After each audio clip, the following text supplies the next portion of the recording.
Never go to the estate, Eleanor. Promise me. Those words, spoken with uncharacteristic intensity, were among the few demands my husband Gabriel Hayes ever made during our 24 years of marriage. I had always respected his wishes, even when curiosity gnawed at me during those rare moments when he'd mentioned his Scottish childhood on a property he'd left behind. I'm so glad you're here. If you're watching this video, please like and subscribe to my channel and tell me in the comments where you're listening to my story from. I want to know how far it's traveled, because this story is going to leave you speechless. But now, Gabriel was gone, taken by a heart attack that no one, not even me, had seen coming. After 24 years of marriage, I had become a widow at 52, with a bitter daughter and a hollow space in my chest where certainty used to live. Mrs. Hayes, the voice of Mr. Alden Pierce, Gabriel's attorney, pulled me from my thoughts. We sat in his wood-paneled office 2 weeks after the funeral, the finality of death reduced to paperwork and signatures. There's one more item. He slid a small box across his desk. Inside lay an antique brass key attached to a thistle-shaped keychain and a sealed envelope with my name written in Gabriel's precise handwriting. "What is this?" I asked, turning the heavy key in my palm. "Your husband purchased a property in the Scottish Highlands 3 years ago. According to his instructions, you were only to be informed of its existence after his passing." Mr. Pierce adjusted his glasses. "The deed has been transferred to your name. All taxes are paid for the next 5 years. A property in Scotland," I struggled to process the words. "Gabriel didn't own any property outside of our home. It's called Willowmere Estate. Apparently it was his childhood home, though the deed shows it changed hands several times before he repurchased it. The estate, the place he'd forbidden me to visit, the place that had caused his gentle face to harden whenever it was mentioned. Mrs. Hayes, there's something else you should know." Mr. Pierce lowered his voice. "The property has become quite valuable recently. There have already been inquiries about its availability. Valuable? It's just an estate." "Yes, but according to my information, significant oil deposits were discovered in the region about 18 months ago. Your husband declined multiple offers from energy companies." My head spun with questions. Gabriel had never mentioned oil money or any property purchase. We'd lived comfortably on his engineering salary and my income as a high school English teacher, but we were hardly wealthy. How had he afforded to buy an estate? And why keep it secret from me? I opened the envelope with trembling fingers. "My dearest Eleanor, if you're reading this, then I've left you too soon. I'm sorry. There's so much I should have told you but couldn't bring myself to face. The estate is yours now. I've spent the last 3 years transforming it from the broken place of my childhood into something beautiful, something worthy of you. I know I made you promise never to go there. I'm releasing you from that promise. In fact, I'm asking you to go just once before you decide what to do with it. On the main house's desk is a laptop. The password is the date we met, followed by your maiden name. I love you, Ellie, more than you'll ever know. Gabriel." I clutched the letter to my chest, tears blurring my vision. Even from beyond the grave, Gabriel was full of surprises. "I need to see this place," I said finally. "Of course," Mr. Pierce nodded. "But I should warn you, Gabriel's family in Scotland has contested the will. His brothers claim he was not mentally competent when he repurchased the family property. That's ridiculous. Gabriel was the most rational person I've ever known. Nevertheless, they've filed legal objections. Given the property's newfound value, it might get complicated." I tucked the key into my pocket, a strange determination settling over me.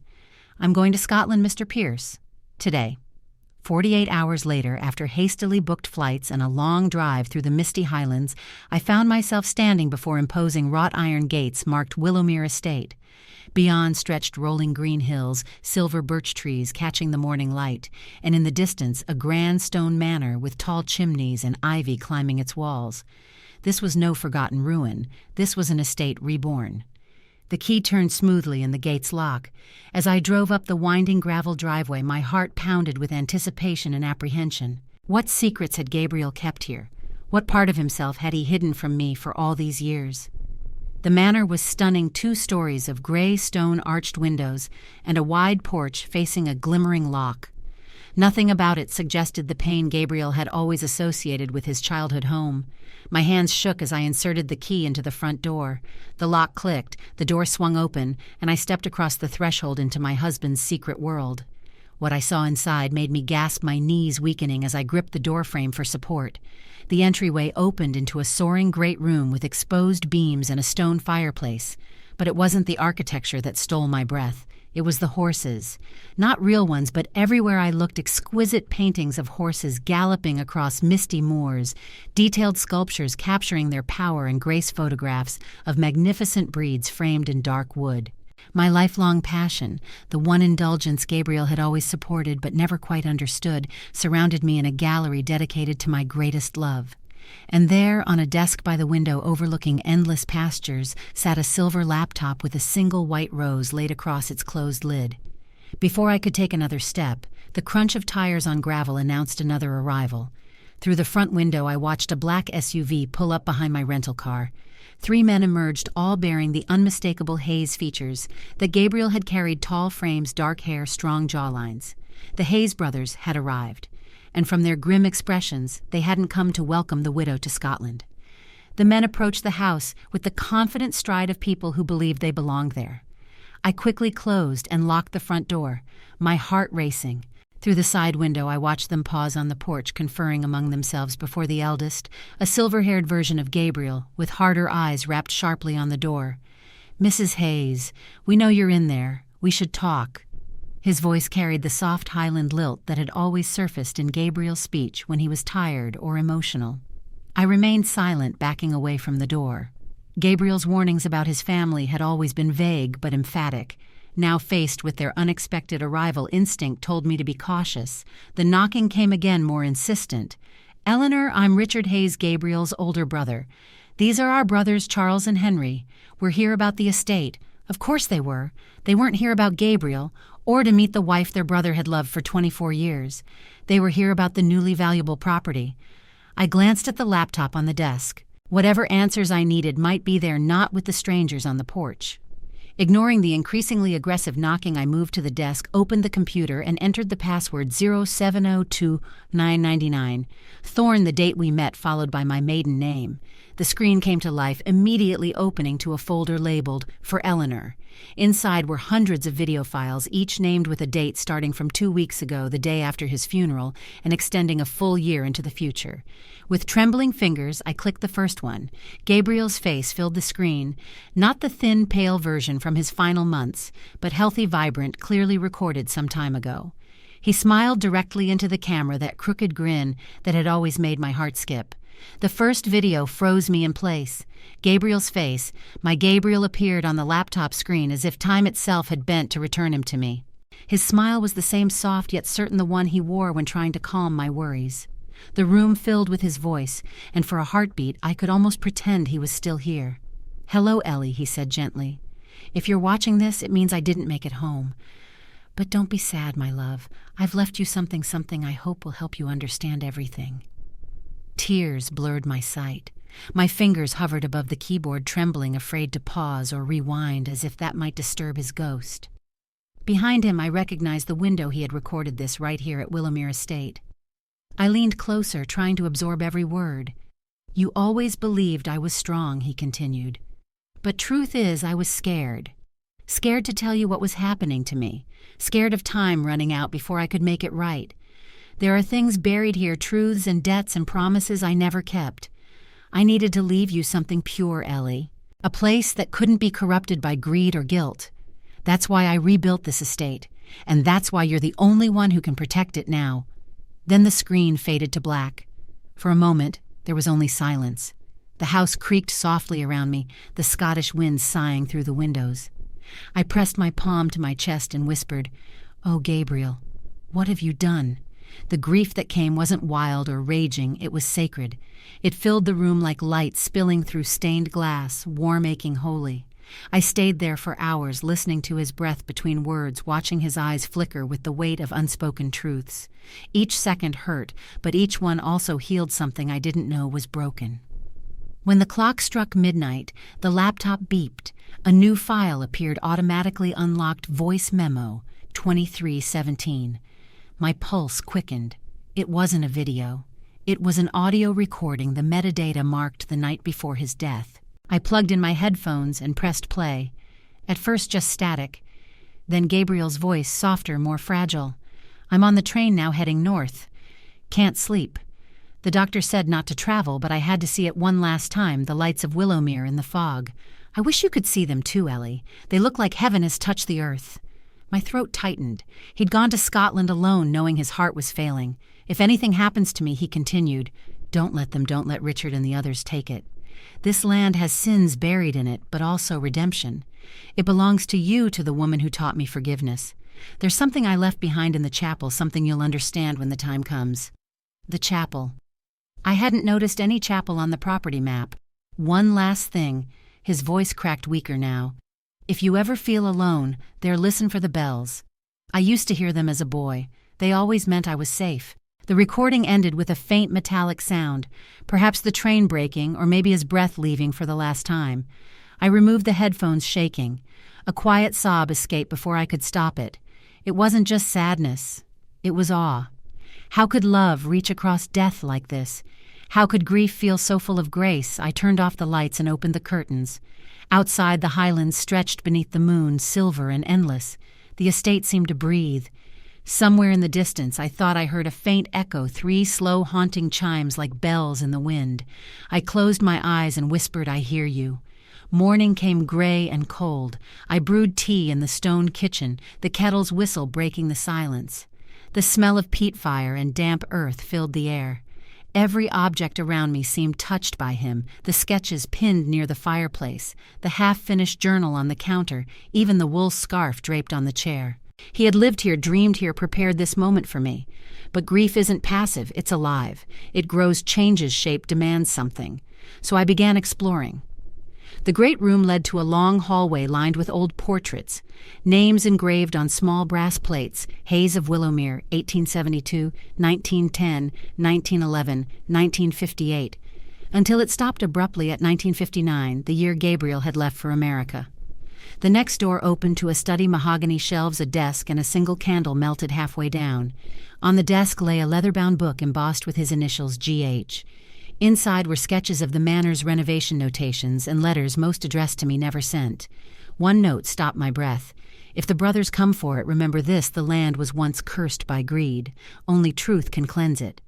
Tucked behind the page, I found a small folded blueprint labeled Willowmere Chapel, renovation plan, so it did exist, hidden perhaps behind the western ridge where the forest met the loch. The more I read, the more the estate transformed before my eyes.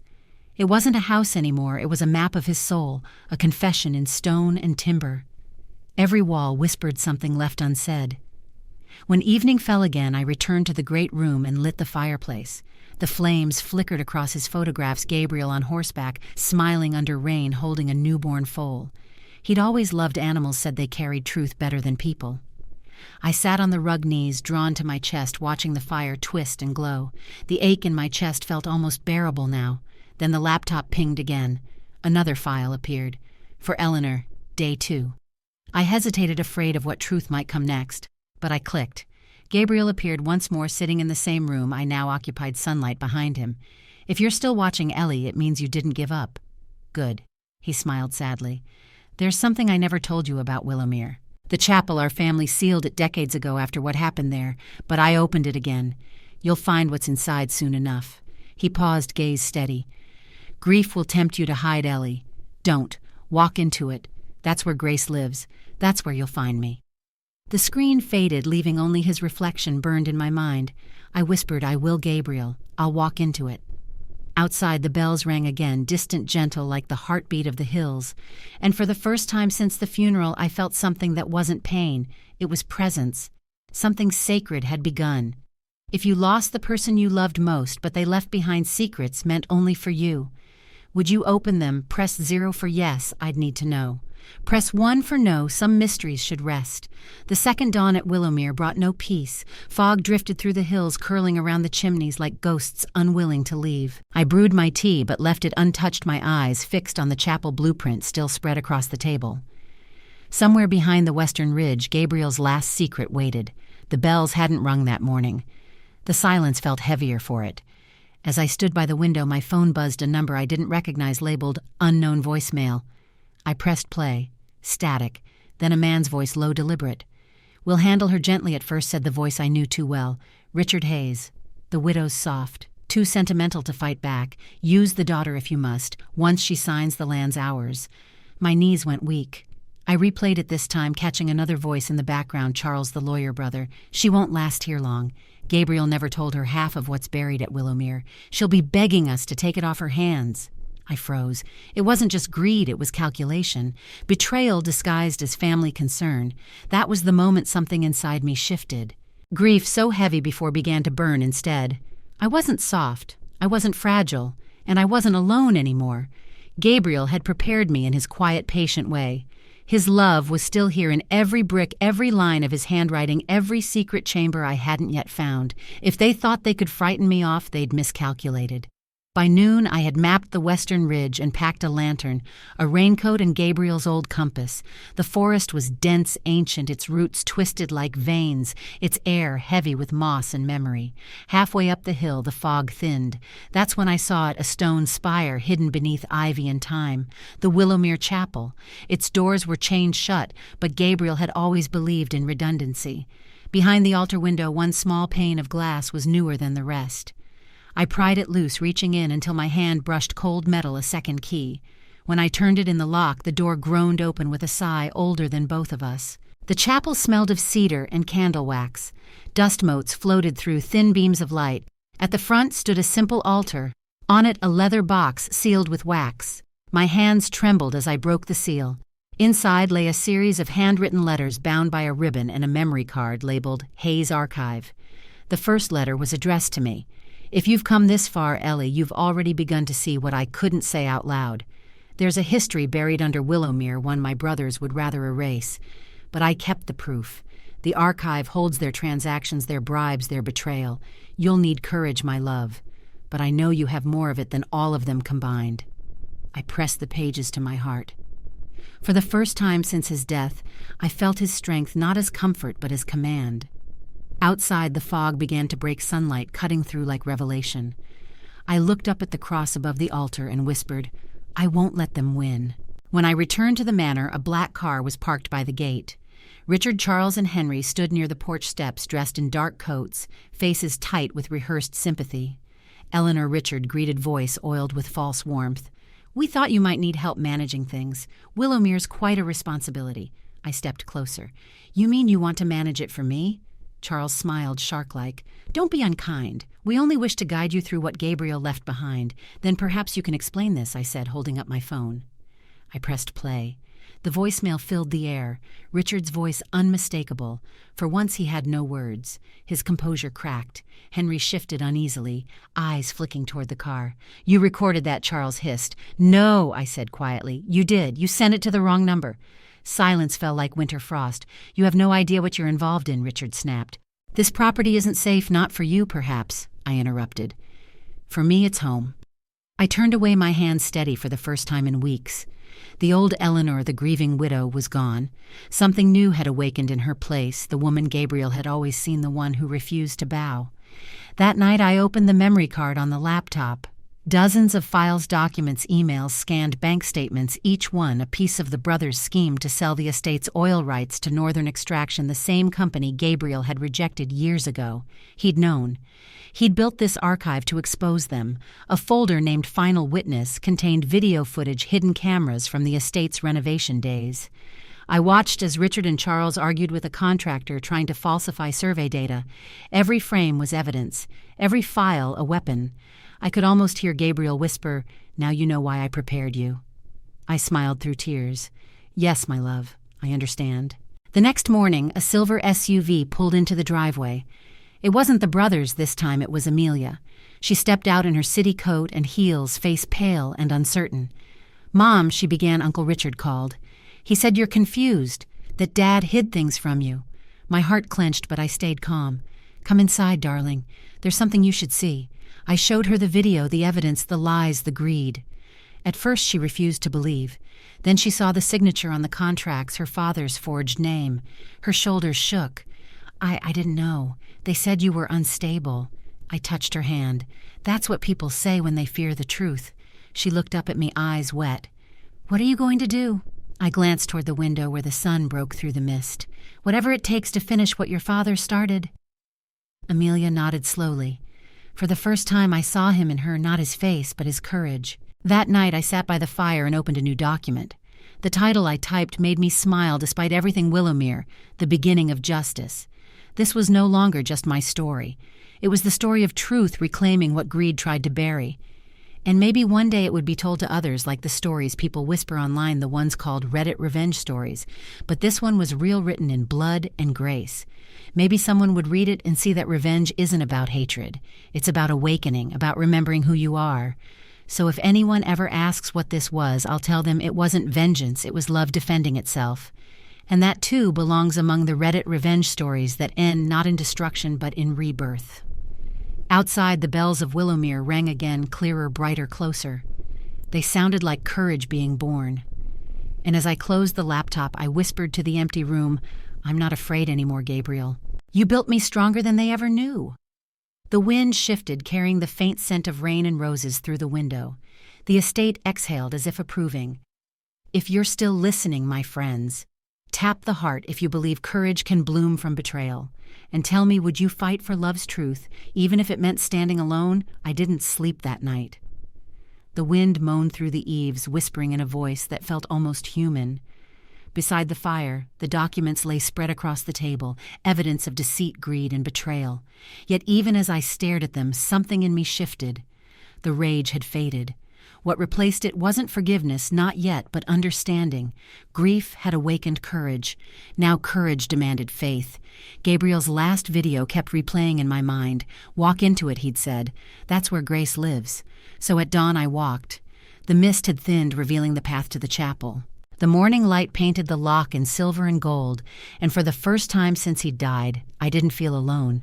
I carried with me only one thing, a small candle from Gabriel's study, its wax molded by his fingers. When I entered the chapel, the air was warmer than I remembered, as though someone had just been there. The altar stood silent, yet it drew me closer. I knelt.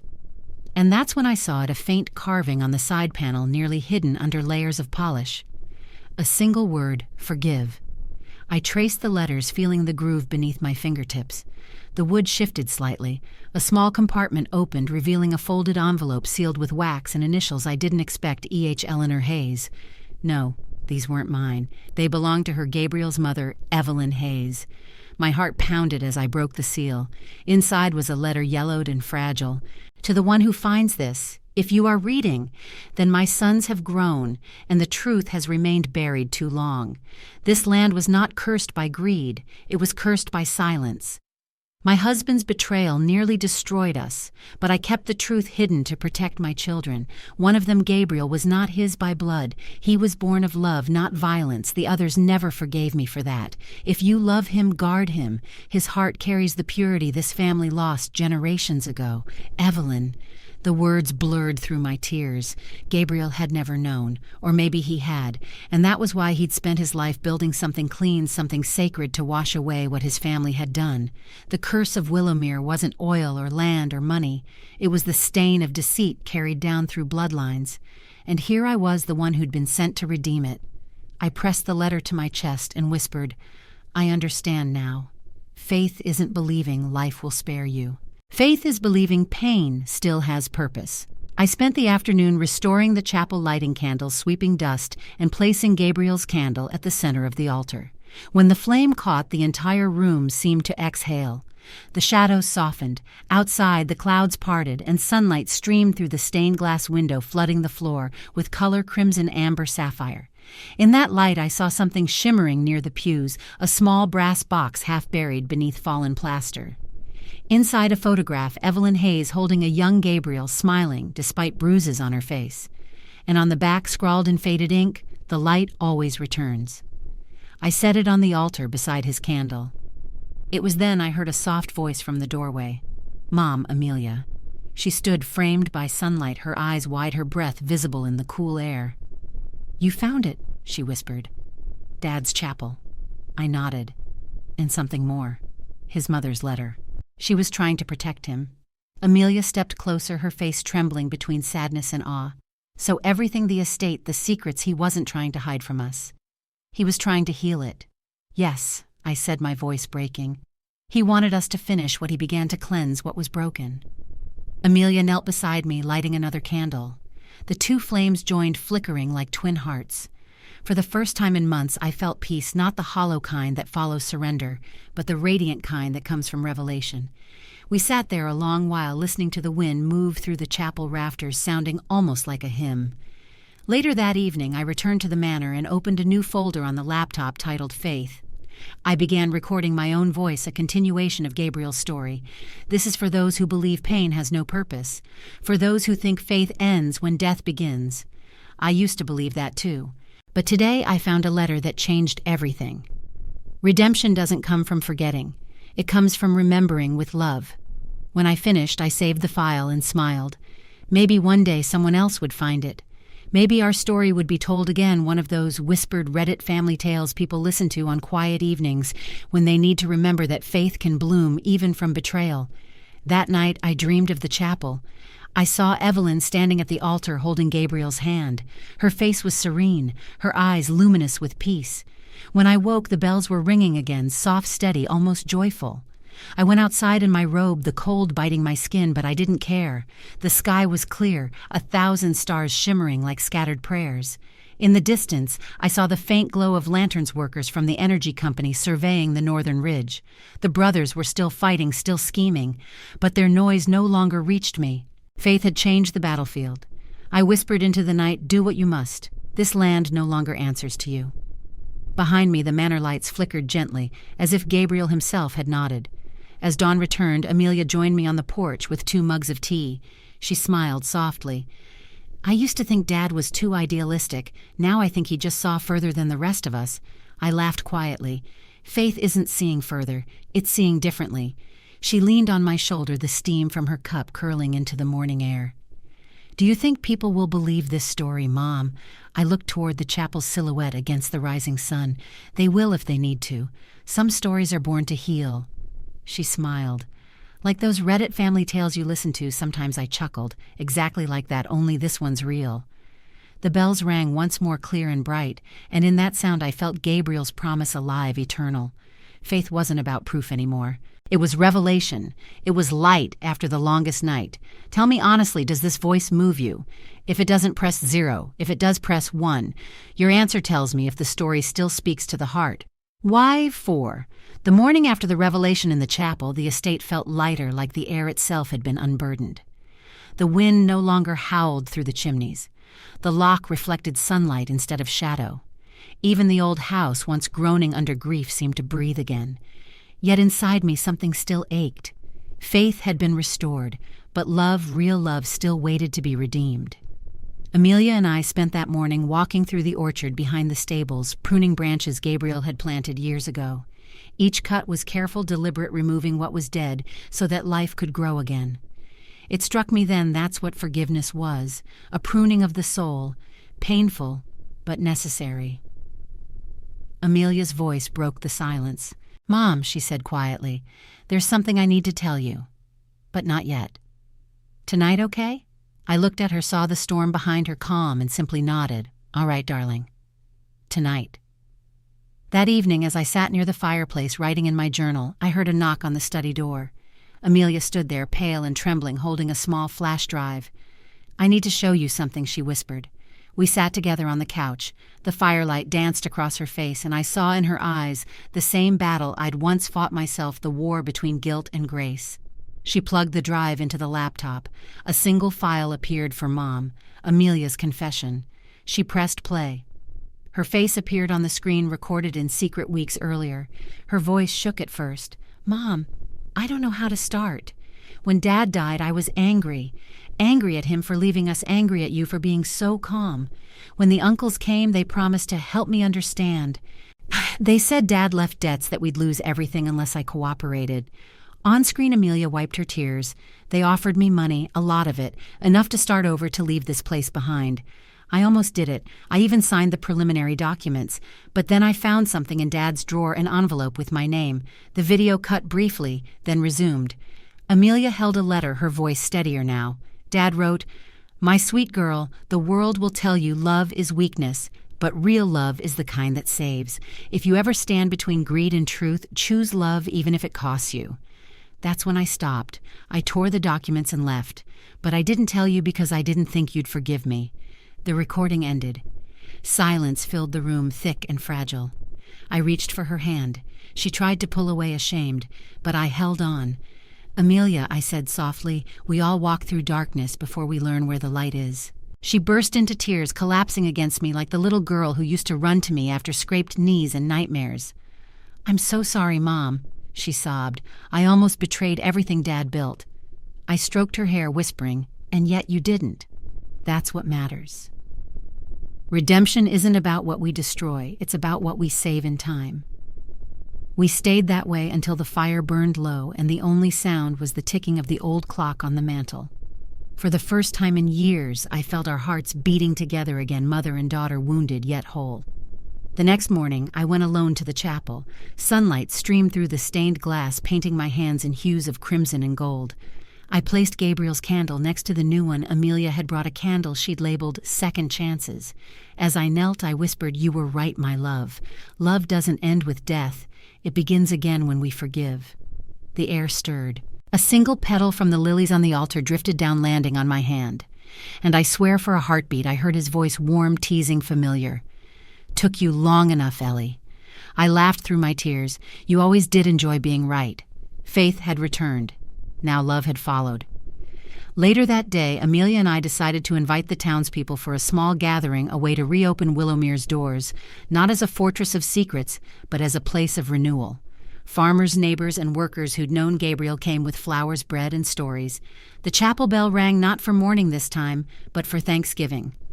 One woman, old and bright-eyed, approached me. "Gabriel fixed our roof after the storm of '09, she said. Didn't even charge us. Said he was just passing the kindness forward. Passing the kindness forward. That was him always, quietly mending the world one act at a time." I looked at Amelia across the courtyard, laughing with children as they chased each other through the grass. The sunlight caught her hair, and for a moment I saw Gabriel again, alive through her joy. I realized then that redemption isn't just for those who err. It's for those who stay and love them anyway. That night, as the guests left and twilight settled over the highlands, Amelia found me on the porch. "The estate feels different," she said softly, "like it's breathing again." "It is," I replied, "because forgiveness breathes life back into everything it touches." She smiled, then hesitated. "Mom, are you ever afraid the past will come back?" I looked out toward the dark hills where the brothers still lingered, plotting, watching. "I used to be," I admitted, "but not anymore. Because love redeems even what hatred built." She leaned her head against my shoulder. "Dad would have loved this view." "He does," I said. "He's part of it now." The loch shimmered under the rising moon, still and endless, and for once there was no weight, only peace. Before bed, I opened my journal again and wrote, "Redemptive love is not a grand gesture. It's the quiet courage to forgive what tried to break you. It's the faith to believe love's story isn't over, even when the chapter seems closed." Then I signed my name, Eleanor Hayes, Willowmere Estate. The pen slipped from my fingers. I closed my eyes, and for the first time in months, I dreamed without sorrow. In my dream, Gabriel stood beside the chapel's bell tower, smiling as it rang, each chime echoing across the valley like a heartbeat reborn. And beside him, Amelia held my hand. Forgiveness had built the bridge. Love had carried us home. The morning mist rose like breath from the loch. After weeks of silence, the air around Willowmere was alive again, workers repairing fences, children laughing in the orchard, neighbors visiting the chapel. But beneath the calm, a storm gathered. Richard's letter had arrived the night before, its tone polite but poisonous. "We request one final meeting at the estate, for closure and the equitable settlement of Gabriel's holdings." Closure. A beautiful word when spoken by honest lips, an ugly one when wielded by those who never sought peace. I knew what they wanted: the oil rights, the redemption of their tarnished family name through profit, not repentance. But what they didn't know, what even I hadn't known until yesterday, was that Gabriel had already written his final move. While cleaning the study, I had found a small leather pouch hidden inside the drawer's lining. Inside lay a document sealed with the Hayes family crest. The title read, "Private Addendum to the Willowmere Deed, witnessed and notarized." Gabriel's handwriting flowed across the parchment, steady and unmistakable. "To my wife, Eleanor Hayes, I entrust to you full discretion and control over all mineral water and land rights associated with Willowmere Estate. Should any party attempt to dispute or coerce ownership through family relation, let this clause supersede all claims. The land belongs to the one who loves it enough to protect it. Tears welled in my eyes as I traced his signature. He had foreseen everything. By midday, their black sedans rolled up the drive. 3 brothers stepped out, flanked by 2 lawyers, and a man in a tailored charcoal suit, Mr. Marlowe, CEO of Northern Extraction. Richard's expression was polished civility. "Eleanor, you look well." "Grief suits me," I said evenly. "It teaches patience." We met in the great room. The fire crackled quietly behind me, casting shadows that danced across the walls Gabriel had once restored by hand. Richard began smoothly. "We're not here to fight, just to conclude what our brother began. The estate's resources can benefit all of us if managed properly." "Meaning under your control," I said. Charles adjusted his tie. "Meaning responsibly, Eleanor. The Highlands deserve development." I smiled, calm as still water. "You mistake greed for progress." Their lawyer opened a briefcase. "Mrs. Hayes, we have prepared a revised ownership agreement. A fair division, 70% to the Hayes family, 30% to you as surviving spouse." Amelia gasped beside me, but I raised a hand. "Fairness is a lovely illusion when wielded by thieves." Richard's jaw tightened. "You can't prove theft." "Oh, but I can." I turned to the projector screen behind me. With one click, the room filled with the glow of digital light footage from the memory card Gabriel had left. Their faces appeared on screen, Richard, Charles, and Henry, arguing with the surveyor, bribing him to falsify the geological data. The same footage Gabriel had labeled Final Witness. Silence flooded the room. Richard's voice broke first. "This is a violation of privacy. This, I said, is a revelation of truth." I let the video play until the end, until Richard's recorded words hung heavy in the air. "Once the old man's gone, we'll take what's ours." When the screen went dark, I turned toward them, not angry, not trembling, just steady. "That's the family legacy you wanted to protect," I said softly. But Gabriel left me something stronger. I placed the sealed addendum on the table, the wax glinting in the firelight. Charles leaned forward, reading the first lines, his color drained. "Impossible," he muttered. "He wouldn't." "He did," I interrupted. "And the notary's stamp makes it binding. Willomere's rights are mine, not by bloodline, but by love, by faith." Richard stood abruptly. "You'll regret this." "No," I said.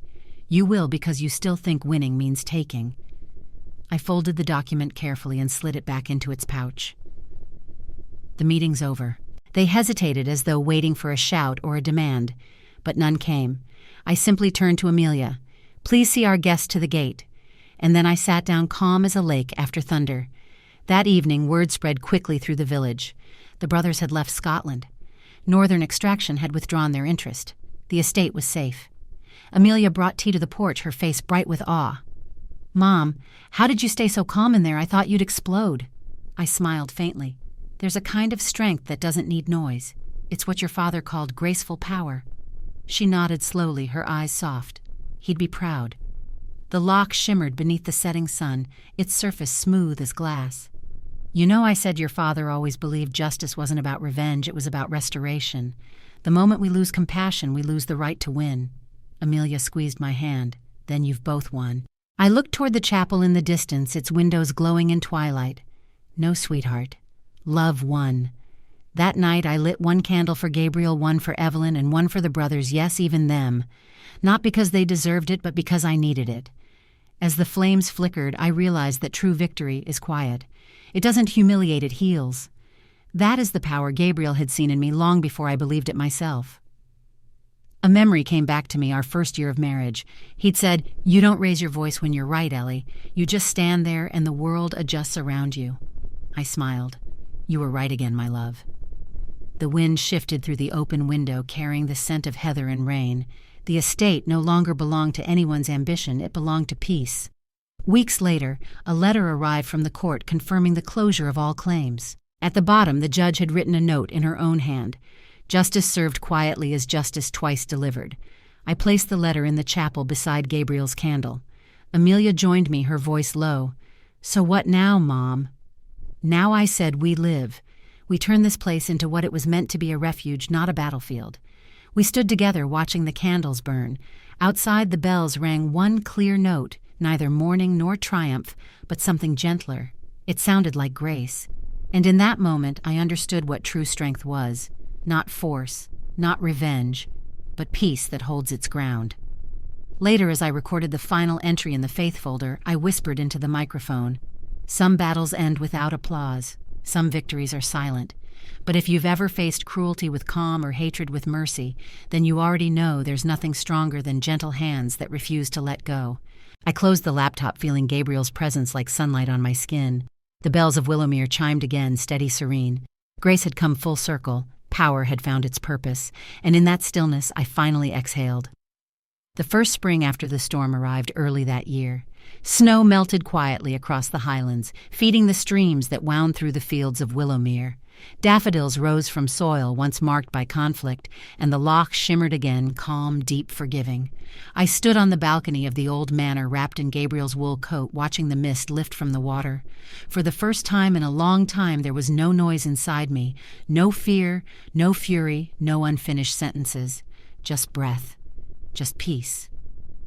The courts had closed the case. The brothers had disappeared back to London, their empire of deceit crumbling without the land they'd tried to claim. But that victory, as complete as it was, no longer felt like triumph. It felt like closure, a gentle door softly shutting behind me. What mattered now wasn't what I'd won. It was what I'd become. Amelia joined me on the balcony, a blanket around her shoulders and 2 mugs of tea in hand. "You've been quiet lately," she said, smiling softly. "I think I've finally run out of things to fight," I replied. "It's a strange kind of freedom." She leaned on the railing beside me. Dad would have loved this view. I looked out over the estate, the fields rippling under sunlight, the chapel's cross glinting like a promise. "He does," I whispered. "In a way, he's been showing it to us all along." We sipped our tea in silence, the kind of silence that doesn't need words. That afternoon, I walked down to the chapel. Inside, the air was still sweet with candle wax and lilies. I lit 3 candles, one for Gabriel, one for Evelyn, and one for everyone who'd been lost to greed but might still find their way home. The stained glass glowed in the sunlight, scattering colors across the altar. I traced my hand over the inscription we'd added last week: "Grace is not weakness. It's strength made quiet." Amelia had suggested it. I smiled, remembering her nervous laughter when she carved the final letters. She had grown too, not just older, but deeper. At the front pew, a small box waited for me. I hadn't opened it yet. It had arrived by post 2 days earlier with no return address, only a single line written on the lid for Eleanor. From Gabriel. My hands trembled slightly as I lifted the lid. Inside lay a music box, a familiar one. The very same one that had once sat on our bedroom dresser in California, long before we'd moved, long before sickness or secrets. When I turned the key, it began to play Clair de Lune. The melody filled the chapel, gentle as rain. And in that moment, I could almost see him standing beside the altar, that crooked smile softening his face. "You made it, Ellie," I imagined him saying. "You carried the weight and still walked upright. That's what love does." Tears slipped down my cheeks, but they weren't the same kind that used to burn. These were cool, cleansing, like baptism. I whispered to the empty room, "I did it, Gabriel. But not alone. You were here the whole time." The last note of the music box lingered in the air before fading into silence. Later that evening, Amelia and I sat by the loch barefoot, our feet touching the cold water.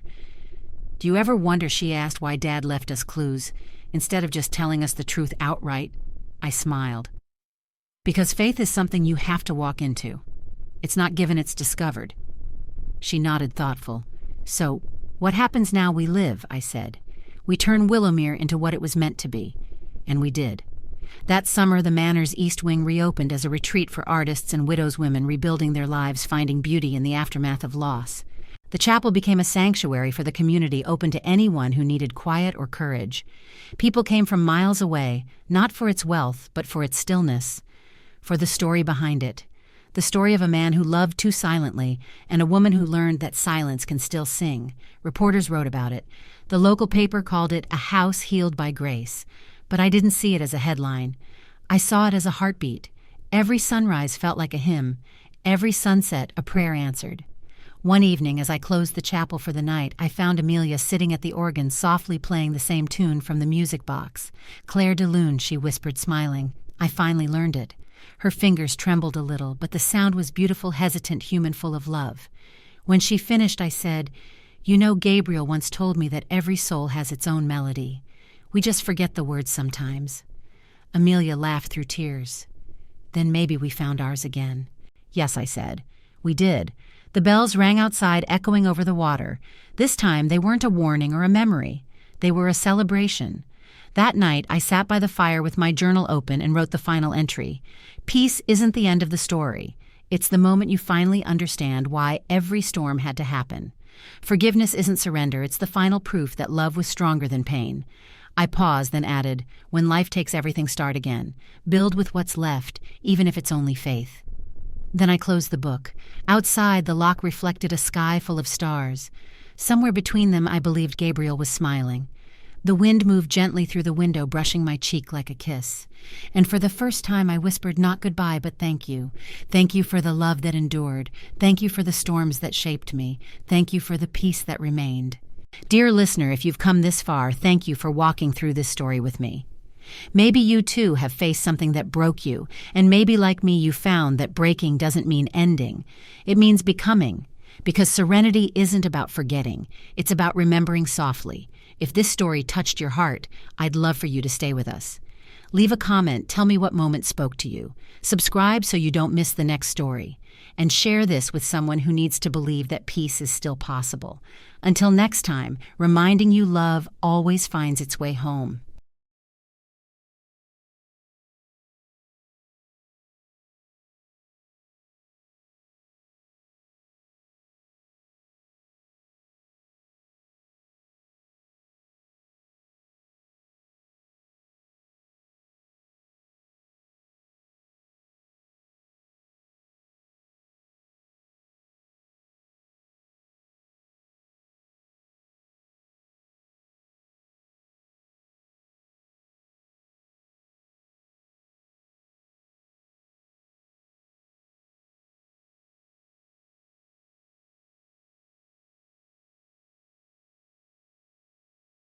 Never go to the estate, Eleanor. Promise me.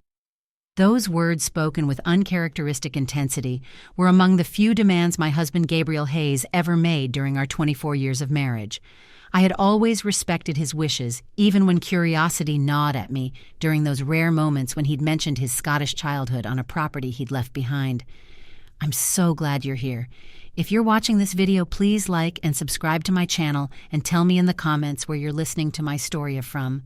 I want to know how far it's traveled, because this story is going to leave you speechless. But now, Gabriel was gone, taken by a heart attack that no one, not even me, had seen coming. After 24 years of marriage, I had become a widow at 52, with a bitter daughter and a hollow space in my chest where certainty used to live. Mrs. Hayes, the voice of Mr. Alden Pierce, Gabriel's attorney, pulled me from my thoughts. We sat in his wood-paneled office 2 weeks after the funeral, the finality of death reduced to paperwork and signatures. There's one more item. He slid a small box across his desk. Inside lay an antique brass key attached to a thistle-shaped keychain and a sealed envelope with my name written in Gabriel's precise handwriting. "What is this?" I asked, turning the heavy key in my palm. "Your husband purchased a property in the Scottish Highlands 3 years ago. According to his instructions, you were only to be informed of its existence after his passing." Mr. Pierce adjusted his glasses. "The deed has been transferred to your name. All taxes are paid for the next 5 years. A property in Scotland," I struggled to process the words. "Gabriel didn't own any property outside of our home. It's called Willowmere Estate. Apparently it was his childhood home, though the deed shows it changed hands several times before he repurchased it. The estate, the place he'd forbidden me to visit, the place that had caused his gentle face to harden whenever it was mentioned. Mrs. Hayes, there's something else you should know." Mr. Pierce lowered his voice. "The property has become quite valuable recently. There have already been inquiries about its availability. Valuable? It's just an estate." "Yes, but according to my information, significant oil deposits were discovered in the region about 18 months ago. Your husband declined multiple offers from energy companies." My head spun with questions. Gabriel had never mentioned oil money or any property purchase. We'd lived comfortably on his engineering salary and my income as a high school English teacher, but we were hardly wealthy. How had he afforded to buy an estate? And why keep it secret from me? I opened the envelope with trembling fingers. "My dearest Eleanor, if you're reading this, then I've left you too soon. I'm sorry.